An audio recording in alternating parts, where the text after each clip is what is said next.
E aí, vocês gostaram do fanservice do episódio 9 de Code Geass da Kano Rosé? Estão nostálgicos? Vamos falar bastante dos personagens que apareceram no episódio 9 e também vamos falar do episódio 9 em si. Só que eu tô devendo um review do episódio 8, então nesse vídeo aqui vamos falar do episódio 8 e 9. Eu sei que vocês estão no hype do episódio 9, então aqui na barra de tempo do YouTube eu vou deixar a hora exata que eu começo a falar do episódio 9 e assim vocês podem ir direto, caso não queiram saber informações importantes do episódio 8. Então fica aqui a dica, hein? Coisas importantes de Code Geass clássico apareceu no episódio 8 e eu vou falar bastante sobre isso. Claro, eu sou o D, então deixa um like e se inscreva no canal porque é muito importante e compartilhe o vídeo com pessoas que também gostam de Code Geass ou que também assistam mais de forma casual, beleza?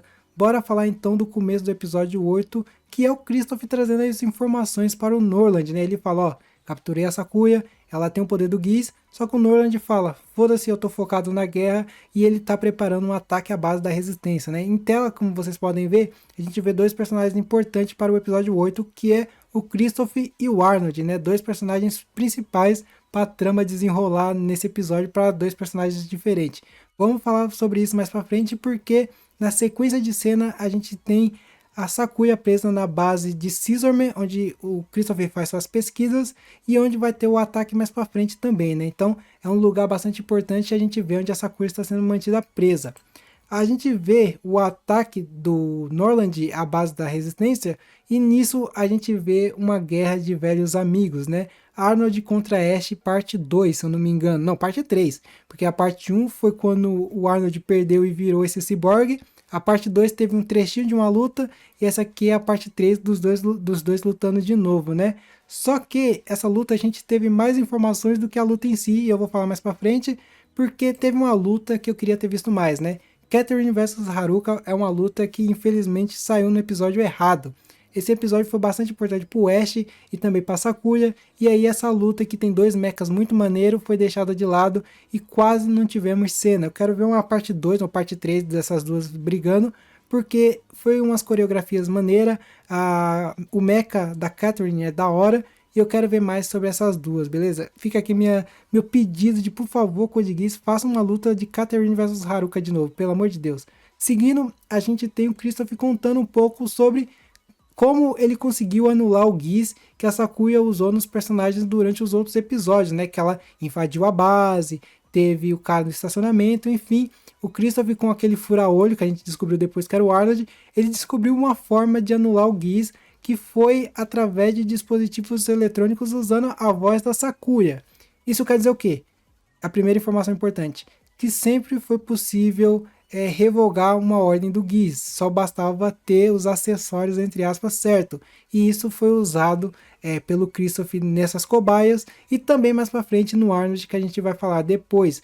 Então aqui foi a primeira informação bacana, uma informação interessante sobre Code Geass de uma forma geral, né? Sempre foi possível anular o Geass de alguém e quando se anula um Geass de alguém, aí fica uma informação importante, você pode usar o Geass naquela pessoa de novo. Então eu vou falar um pouco mais sobre isso mais para frente, beleza? Seguindo, eu quero falar sobre como o Kristoff descobriu o Geass. Ele fala nesse episódio que foi através dos documentos do General Bartley, que é esse cara em tela. Quem é o General Bartley, para quem não assistiu o Code Geass clássico, né? Ele é o cara que comandou a pesquisa do Code R, onde estava a C2, né? Essa pesquisa foi supervisionada pelo Clovis Labritânia, um dos irmãos do Lelouch, e a ideia era usar essa pesquisa na C2 e também descobrir a natureza e a habilidade do Geass para assim evoluir o poder. Ele nunca quis ter posse, mas sim deixar esse poder mais poderoso, entre aspas. E é algo que diferente do que o Kristoff pensa, porque a ideia do Kristoff é exatamente conseguir criar o seu próprio Geass e usar de forma própria, né? Você vê que o objetivo dele é mais egoísta, é mais para si próprio do que era no passado, que era para o Rei Charles, né? Então, seguindo, a gente vê a participação do Norland sobre o Geass, né? Ele fala, bom, você consegue transferir seu Geass para mim? A Sakuya fala, não. Ele fala, então faça o que você quiser. Essa foi a participação do Norland no episódio, é isso, o Norland, valeu. Bora falar do Kristoff usando a Sakuya para fazer seus testes, né? Aqui ele começa na verdade a usar cobaias para ameaçar ela. Ele quer saber como que funciona, como que ela usa, só que ela não quer usar. E ele fala, bom, se você não usar nesses três personagens aqui, eles vão morrer. Ela não usa e os três coitados morrem. Mais para frente ele faz isso de novo e mais personagens morrem. Coitada da Sakuya, isso foi muito essencial para o desenvolvimento dessa personagem, porque ela cria traumas por conta de ver essas pessoas morrendo e por causa do Geas dela mais pra frente, né? Vamos falar sobre Arnold, sobre Ash e sobre o Geas de anular Geas, né? Primeiro, o Arnold meio que entra no psicológico do Ash, porque ele fala que ele tá protegendo o irmão que não existe, que é o Rosé. Ele fica meio balançado, perde o foco na batalha. Nesse perca de foco, o Arnold puxa ele para fora, né, do cockpit, né, do piloto da máquina, e ele usa o seu Geas e acaba com o poder que a Sakuya usou no Ash para ajudar ele a se defender, né, ajudar o Rosé como irmão. E aí vamos falar sobre o poder do Geas, né? O Geas que anula o Geas. Esse poder já tinha aparecido no clássico. Quem lembra do grande Jeremiah Gottwald, né? Ele foi um dos parceiros do Lelouch no final. Ele acaba ajudando depois que ele descobre parentescos que ele tem com outros personagens. E ele, nesse olho que tá usando a máscara que vocês estão vendo em tela, ele também tinha o Geas que anulava os Geas, né? Mas o que funciona? Como que é esse poder? Esse poder foi transplantado no Jeremiah igual foi transplantado no Arnold. A diferença é que o Arnold usa direto no olho dele, talvez seja um olho biônico, alguma coisa assim, enquanto o do Jeremiah era essa máscara. Talvez ele perdeu o olho e colocaram no lugar para ele conseguir usar o poder. Mas nos dois casos vem artificialmente, não é algo natural esse poder. Como que eles fizeram esse poder funcionar? Talvez seja com base no que o Christopher falou, através do som, não sei. Nunca saberemos, talvez. Mas a questão é que o Geas que anula Geas, ele consegue ter seus benefícios. Por exemplo, se uma pessoa receber uma ordem ou está fazendo um objetivo, se ele usa o Geas nessa pessoa, aquela pessoa volta ao normal. Só que, como eu ia falar lá para frente, o Geas ele acaba sendo usado de novo. Então, se o Lelouch, por exemplo, usou o Geas em uma pessoa e o Jeremiah anulou o Geas, o Lelouch consegue usar o Geas daquela pessoa de novo. Então meio que cria um ciclo que pode usar para fazer uma bela guerra. Por exemplo, vou dar um exemplo aqui muito bom, Death Note, quando o Light ele abre mão do Death Note, ele esquece as coisas, só que depois que ele encosta no Death Note, ele volta a lembrar. Mais ou menos isso dá para fazer. Enfim, coisas que você consegue fazer através da tecnologia e também usando o Geas, né? Então, basicamente, esse é o poder do Geas que anula o Geas, já foi usado antigamente pelo Jeremiah, e é isso que acontece durante o episódio. Seguindo, a gente tem esse personagem que a gente não sabe quem é até o momento, nem no episódio 9, que ele passa as informações da base do Scissorman, onde o Christopher está aprisionando a Sakuya. Depois, mais pra frente, a gente vê outro detalhe desse personagem, mas não sabemos nada e nem por que ele fez isso. E aí, por algum motivo que eu não entendi direito, o Ash ele acaba descobrindo onde a Sakuya tá e vai atrás dela. Eu sei que é falado nesse episódio que essas informações foram dadas apenas para a base das 7 estrelas brilhantes, que é onde está o Kuroto lá e outros personagens. Não sei se o Kuroto passou para os caras que estavam guerreando lá na batalha. Eu acho que não. Mas enfim, o Ash descobriu onde estava e ele foi lá tirar satisfações com a Sakuya, né? E lá a gente vê coisas acontecendo. Ele sai, na verdade, né? Ele sai para ir atrás da Sakuya. E aí começa o ataque principal de New Britânia, né? Que acaba tendo essa explosão e acaba morrendo 2 bases, né? A gente acaba perdendo o Lobo do Norte e a Brigada da Aurora Oriental nesse ataque. Uma catástrofe gigante. Cara, isso aqui foi insano, porque a gente viu muitas pessoas interessantes morrerem, né? Personagens que estavam se tornando amigos, né? Que essas 2 bases, elas eram inimigas no passado, estavam se ajudando e acabaram morrendo, né? Mais pra frente a gente vê o psicológico da Sakuya também sobre isso, porque ela foi meio inoperante e, claro, também teve parte da culpa dessa explosão. Mas o episódio 8 acaba então com o Ash tirando satisfação com a Sakuya, do tipo, e aí? Foi você mesmo? Você me usou? E ela fala, pô, mas se você me ajudar a salvar a Sakura, eu deixo você fazer o que quiser depois, você pode me matar, enfim. Que aí ele dá um tiro e acaba o episódio. E assim concluímos a review do episódio 8. Como eu falei, tivemos informações interessantes, tivemos plot twists, foi um episódio bacana. Como eu falei, foi um episódio simples, mas a gente teve cenas pesadas de várias formas, né?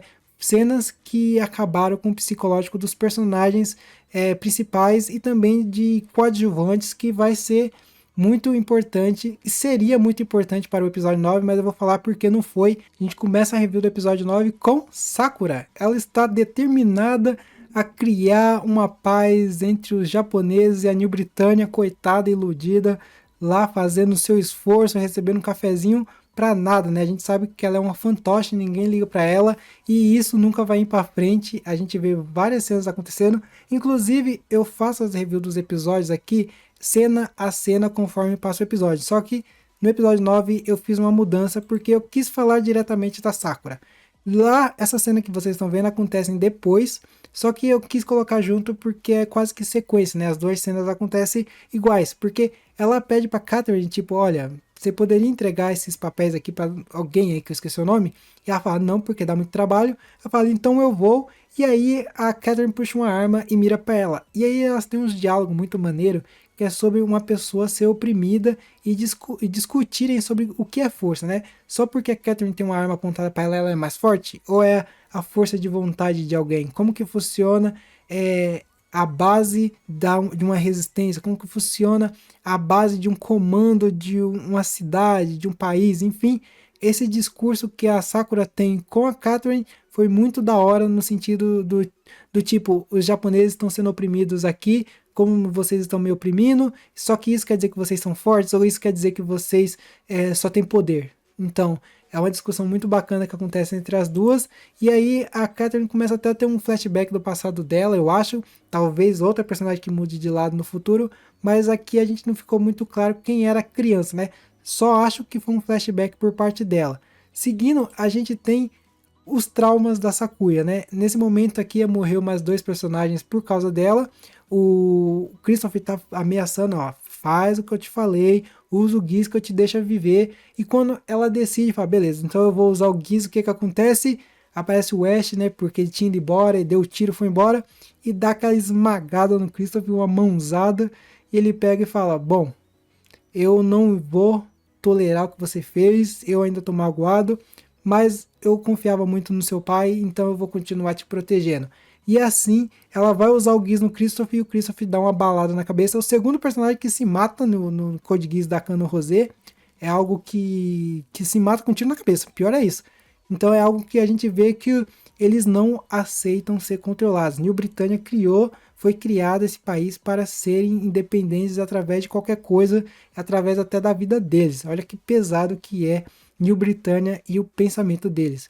Enfim, a gente vê o Norland e o Arnold, né, comemorando, entre aspas, a vitória sobre a base da resistência, porque, querendo ou não, eles conseguiram vencer, né? Eles destruíram duas bases, sobreviveram uma, e eles estão quase que sendo extintos, né? Porque eles estão bem encurralados. E isso aqui reverbera na Sakuya, né? Como Rosé de volta, tendo que ser a líder que ela era no começo.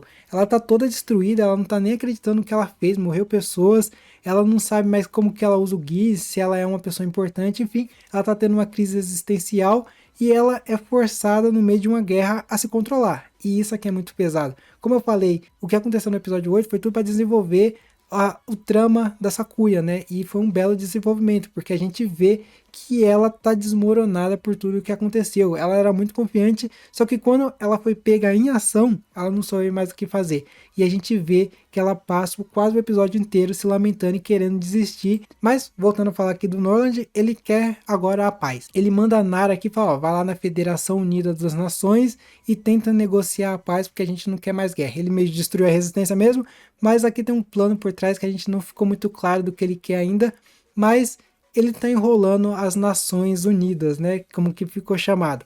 E aí a gente tem, depois de várias cenas e reflexões, o renascer de Rosé, né, a Sakuya decidindo que vai sim ajudar, que vai pra guerra, como ela vai decidir tudo, porque ela é assim, e essa é a missão dela até o final, né, porque ela já disse que vai morrer depois que salvar a Sakura. Enfim, vamos aguardar para ver se vai ser isso mesmo. Aí então aparece o cara que a gente não sabe quem é nessa cena específica, no mesmo lugar que ele estava. Atrás dele a gente vê que parece ser aqueles robôs que atacam a cidade no final do episódio. Talvez seja, talvez não. Do lado dele aparece o Norland. Talvez o Norland seja uma máquina e por isso que ele age daquela forma bem esquisita de poucas palavras. Eu fico achando que o Norland é uma máquina e o Norland verdadeiro já se foi faz tempo. Esse cara aqui tá controlando ele, tá controlando as coisas, e por isso que eles estão muito centrados em criar a independência da Britânia, da New Britânia, na verdade. Então fica aqui meu questionamento. Eu acho que esse cara aqui está trabalhando nos bastidores, controlando o Norland de alguma forma, nem que seja um robô, nem que seja um Giz, não sei. E ele comandou o ataque das máquinas no final do episódio. A gente vê a Nara então convencendo as nações do que ela quer paz, né? Que o Norland quer paz, só que essa mulher, esse cara da nação, não lembro quem é, ele fala, bom, a gente só aceita se tiver dois motivos. Se você reivindicar tudo e se você pô, vocês deserdar. Não existe mais New Britânia. Porque eles dominaram o Hokkaido, né? Hokkaido era uma parte do Japão. A New Britânia invadiu, deu um golpe militar e transformou em New Britânia aquele local. Por isso que eles falam, vocês não estão no lugar que é de vocês, esse lugar pertence ao Japão. Então nós não vamos aceitar a paz e dar esse local para vocês. É algo que ele questiona. Então, se vocês querem paz, abram mão, sejam presos, se virem, mas a gente quer que tudo volte a ser como era antes. E é esse o tratado que eles ficam questionando durante 3 dias, né? Se eu não me engano, a Nara fala isso. Passou 3 dias desde que começou as negociações. Lembrando também que durante a metade do anime fala que se passou alguns meses. A gente não sabe quantos meses se passou, mas desde que a Sakuya voltou para a base e quando volta lá com essa cena que vocês estão vendo em tela, passaram-se alguns meses. Então a gente vê mais fanservice, claro, que a gente vê a Cornélia indo chamar a Kaguya para ser a líder, né, a presidente da Federação Unida das Nações. Cara, eu gosto muito da Kaguya, velho. Espero muito que ela seja líder e que ela bote ordem e que crie um novo rumo, porque até agora essa nação não fez nada, só ficaram lá conversando via Skype e, enfim, tá precisando de ações como outros personagens que aparecem mais pra frente, né? Enfim, a gente vê os robôs atacando várias cidades, não é apenas uma, mas é várias cidades, criando caos. Aparece o nome dos locais, eu não vou lembrar todos, mas a gente vê que é várias bases, vários lugares que estão matando pessoas brutalmente. É um robô. Porra, essa cena aqui, eu falo pra vocês, foi bem pesada. Eu fiquei, caramba, velho, eu achei que tinham trucidado um cachorro, mas pelo menos foi um humano. Peraí. Não, é tudo errado. Enfim, continuando aqui, aí entra a hora que a gente comemora, né? Por quê? Porque o primeiro que apareceu em tela é o Acto. Gente, cara, Code Geass está se conectando num final que eu não sei mais o que pode acontecer.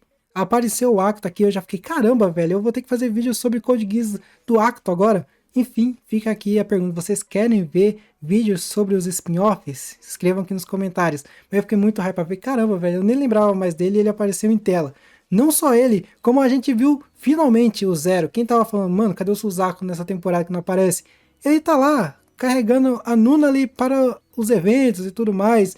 Eles estão ativos, inclusive se vocês olharem atrás, tem os mechas e tem os soldados de Zero, né? Tem os Cavaleiros Negros. Então eles estavam presentes durante toda a obra. O que eles estavam fazendo? Ninguém sabe, mas eles estavam. E cara, aqui eu comemorei, falei, caramba, apareceu eles finalmente. Só que aí apareceu a cara do Suzaku, né, pra confirmar que era o Suzaku mesmo, às vezes era outro personagem. Só que aí eu acho que apareceu um personagem que vocês ficaram, era pra me comemorar também? Porque apareceu esses dois. E eu tenho certeza que quem só viu o anime de Code Geass deve estar falando, porra, mas quem é esses dois aqui? E eu vou falar pra vocês que esses dois também foram fanservice pra quem leu o mangá específico. Porque esse na tela de tapa-olho, ele é o Orfeu Zevon. E essa de chapéu é a Maribel Mel Britannia, olha o nome.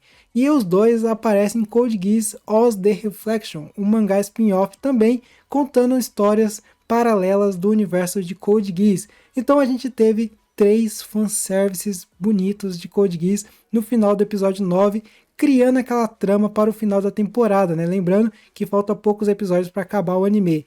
E agora fica o meu questionamento para vocês. Gostaram do episódio 9? Gostaram do fanservice? Gostaram dos personagens?